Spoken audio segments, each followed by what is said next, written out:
Olá pessoal, eu sou Lorelai Fox e estamos em clima de Natal, clima de fim de ano. Como você pode ver, tem uma grande árvore de Natal aqui. E se você acompanha meu canal, eu adoro trazer temas mais obscuros, teorias da conspiração, coisas misteriosas que talvez vocês não saibam. E se hoje em dia a gente comemora o Natal como uma festa cristã para celebrar o nascimento de Jesus, eu estou aqui para desconstruir essa ideia e te mostrar que, na verdade, a história do Natal começa há mais de 7.000 anos, muito antes do nascimento de Jesus. Hoje nós vamos juntos desvendar as origens pagãs do Natal, seus símbolos e povos que já celebravam essa data muito antes do cristianismo se apoderar. Então se inscreva no canal caso você não seja inscrito e caso você goste do tema, deixa o seu like também.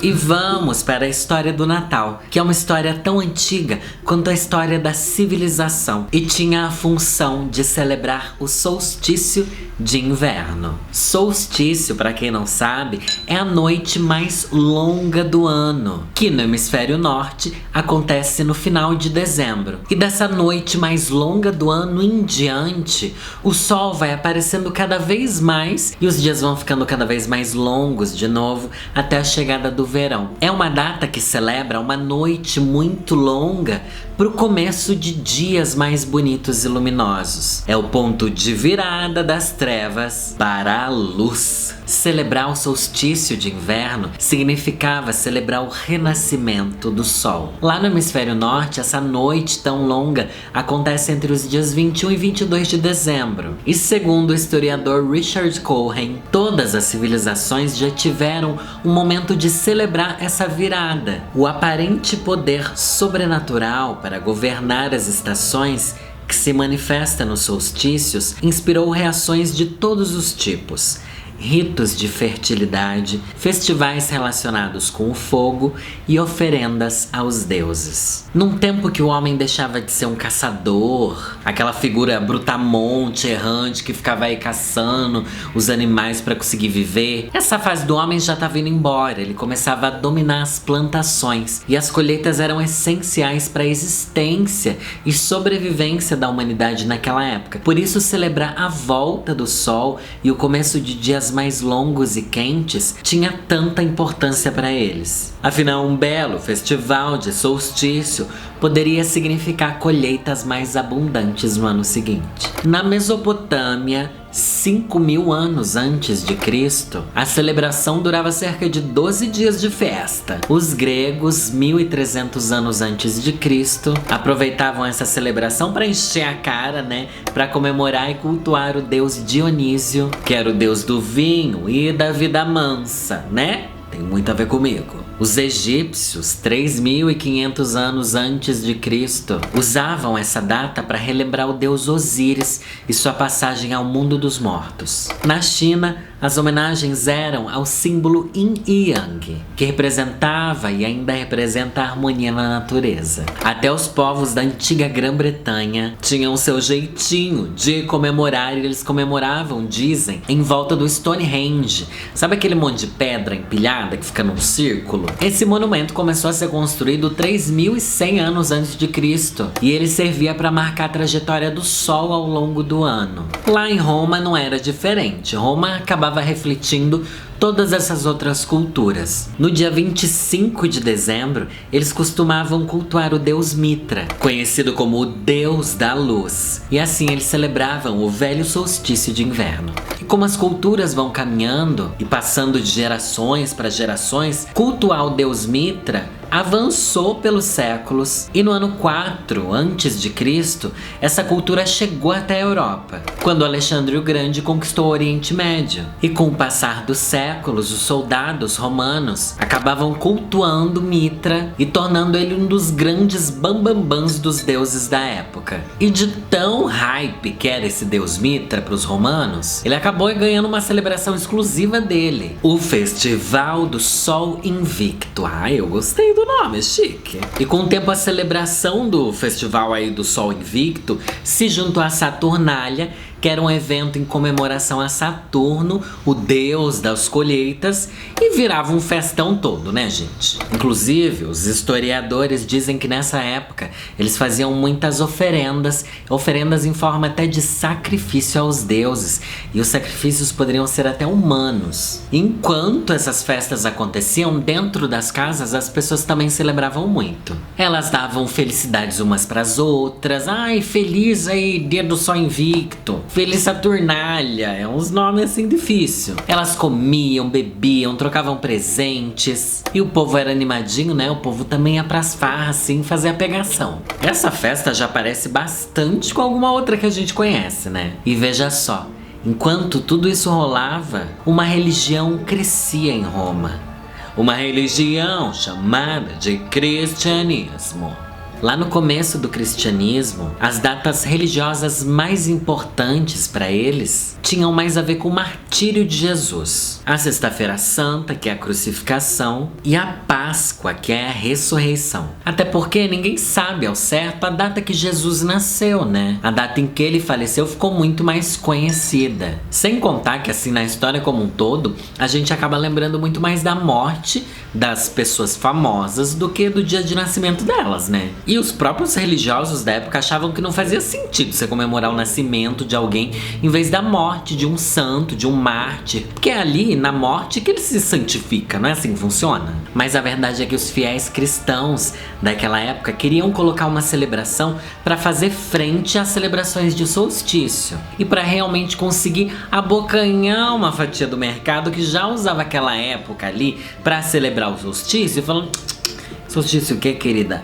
Bora, Jesus 2022 aí, querida. Chega o ano de 221 depois de Cristo, o historiador cristão Sextus Július Africanus decidiu que o aniversário de Cristo seria no dia 25 de dezembro. Vocês lembram que é a mesma data do Deus Mitra, né? Esse historiador propôs isso, a igreja aceitou, e a partir do século IV, quando o cristianismo virou a religião oficial do Império Romano, o grande festival do Sol Invicto começou a mudar. As pessoas já não ofereciam ele mais pro Deus Mitra, e sim para Jesus, comemorando o aniversário dele. Vocês sabem que uma das principais formas de dominação e apropriação de lugares e pessoas e povos e impérios de agir sobre os outros é dominando sua cultura e convertendo ela para algo que seja favorável ao dominador, né?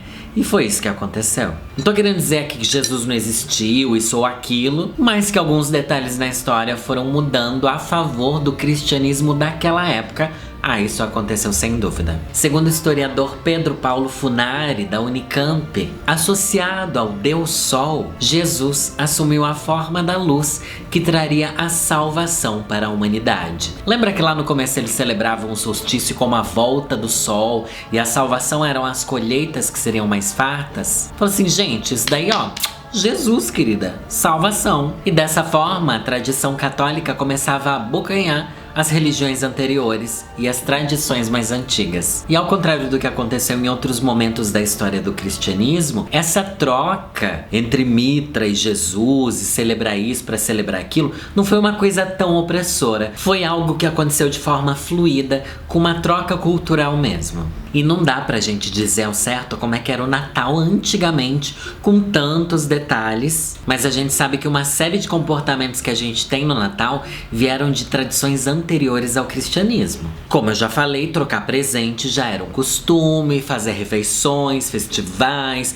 comer bastante já era costume também. Enquanto o cristianismo se espalhava pela Europa, as celebrações do Natal acabaram absorvendo outras características de outras religiões menores também. Um dos festivais que acrescentou mais significado ao Natal, igual a gente tem hoje, foi o festival de Iule, que é a festa que os nórdicos faziam em homenagem ao solstício. Inclusive a decoração de vovozinha que a gente tem aqui, alguns dos pratos que a gente come no Natal, que aqui no Brasil a gente não consegue comer as coisas que eles comem lá na Europa, né? Que é diferente aqui, né? Aqui às vezes até feijoada entra. Mas muita coisa veio desse festival de Iule, que é a celebração do solstício. Inclusive, era parte do festival de Yule dar presentes para as crianças.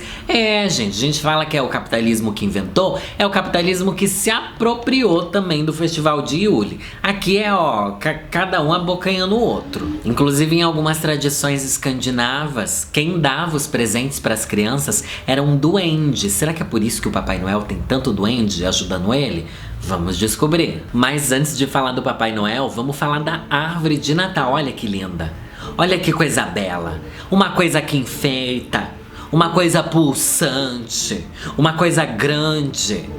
Ai, que delícia, árvore de Natal. A verdade é que o culto às árvores é algo muito presente em uma série de tradições. Mas o professor McCulloch, da Universidade de Oxford, disse: todas as religiões utilizam as árvores como símbolos, e elas são um elemento essencial da história do Gênesis. As primeiras árvores de Natal, decoradas efetivamente, como a gente conhece hoje, são da Alemanha do século XVI, lá da época da Reforma Protestante. E o próprio Martinho Lutero foi um dos grandes incentivadores dessa tradição. Mas a gente que é Wicca, sabe, tem muito elemento da árvore que veio aí das tradições europeias de Yule, das bruxas, tá bom? É pagão! Agora o Papai Noel, querida, se eu te contar do Papai Noel, eu já falei aqui que Yule estava diretamente ligado a dar presentinhos para as crianças, o gnominho ia lá e distribuía presente. E existem diversas outras histórias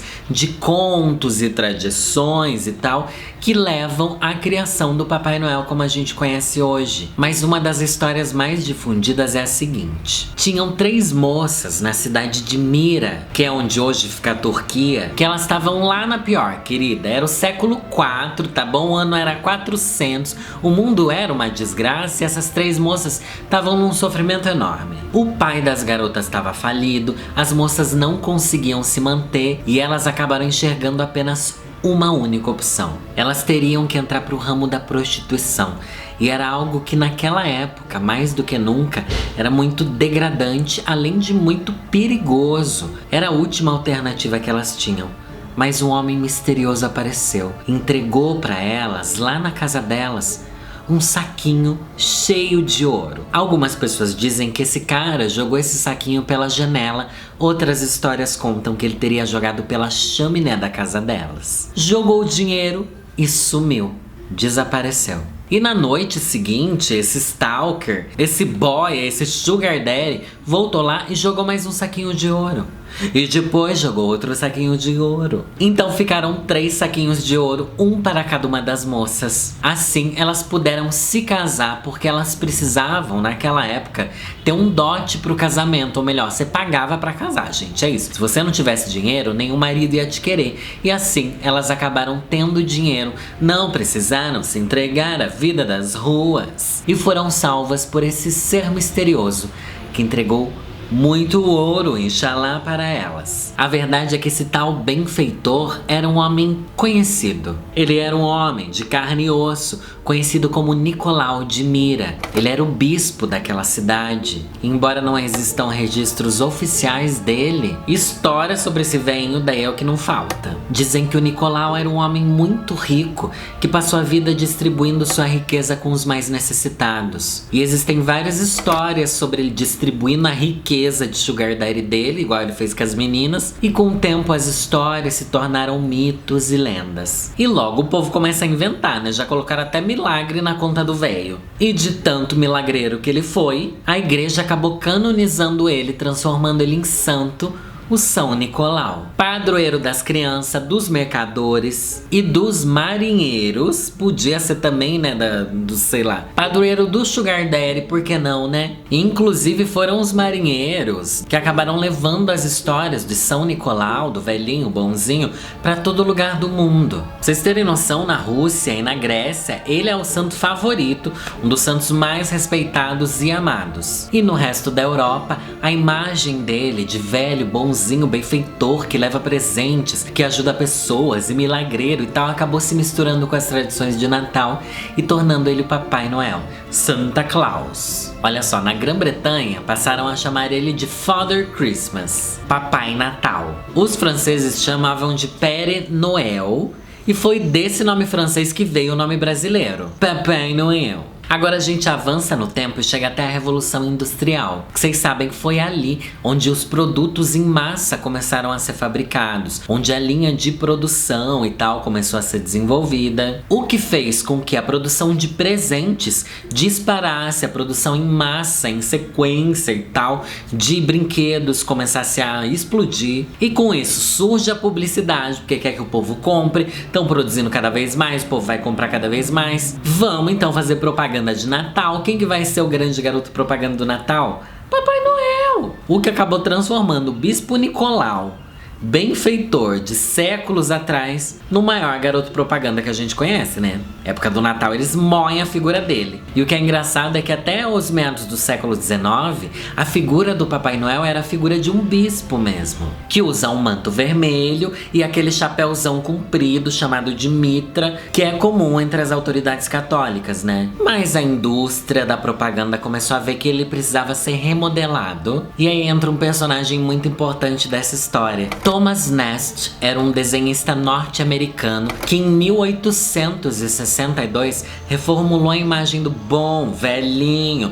deixando ele mais gordinho, fofinho, simpático, mudando a roupa dele, preservando alguns detalhes, mas acrescentando outros, e decidiu que o Papai Noel morava no Polo Norte. Mas sabe por quê? Porque o Polo Norte não pertence a país nenhum, né? Então era uma coisa que estava além das fronteiras, era do mundo todo, não pertencia a lugar nenhum e tal, e ficou assim. O bom velhinho é do Polo Norte. E eis que chega a Coca-Cola, querida. Porque se você é publicitário, você já estudou isso na faculdade. A Coca-Cola é que difundiu o Papai Noel, gente. Vocês acham que não? Mas é verdade. Essa figura que Thomas Nast criou só ia tomar uma proporção mundial a partir de 1931, quando a Coca-Cola estampou as garrafas e a publicidade dela com essa figura do Papai Noel. O Papai Noel, repaginado, estampou uma série de anúncios da Coca, que fez muito sucesso na época e fez com que no mundo todo mundo associasse o Papai Noel às compras, vendas, presentes, festas, festividades de Natal. Então o Natal, gente, tem um grande pé nas culturas pagãs, em comemorações de várias e várias culturas milhares de anos antes de Cristo. Tem a ver sim com Jesus. Vamos dar uma data pra ele fazer aniversário? Vamos pegar essa daqui que o povo já tá fazendo festa mesmo? Enfia aí, vai dar certo. E deu. Tem a ver com um velhinho benfeitor que foi associado ao Natal e foi associado então a uma marca publicitária que transformou ele numa visão geral do mundo inteiro. Olha só, é uma mistura. É uma mistura, é uma junção de um monte de coisas e processos da humanidade. Eu adoro o Natal. E espero que você saiba que tudo que a gente vive hoje é reflexo de uma história longa e às vezes muito mais louca do que a gente consegue imaginar. E se há 7, 8 mil anos atrás o grande homenageado era o Sol, hoje em dia a figura que a gente mais se diverte vendo no Natal é o Papai Noel da Coca-Cola. Essas são as voltas que o mundo dá. Espero que você tenha gostado, se divertido e conhecido um pouquinho mais, gente. Esse daqui foi um vídeo só com uma pincelada sobre tudo que o Natal representa e as suas origens. Se vocês querem mais detalhes do mundo pagão, porque eu tenho isso, eu era Wicca. Não deixa de se inscrever e deixar aqui nos comentários que tipo de assunto vocês gostariam que eu trouxesse. Meu nome é Lorelai Fox e é nessa que eu vou. Aliás, não. A figura mais celebrada do Natal hoje em dia é a música da Mariah Carey. E é nessa que eu vou.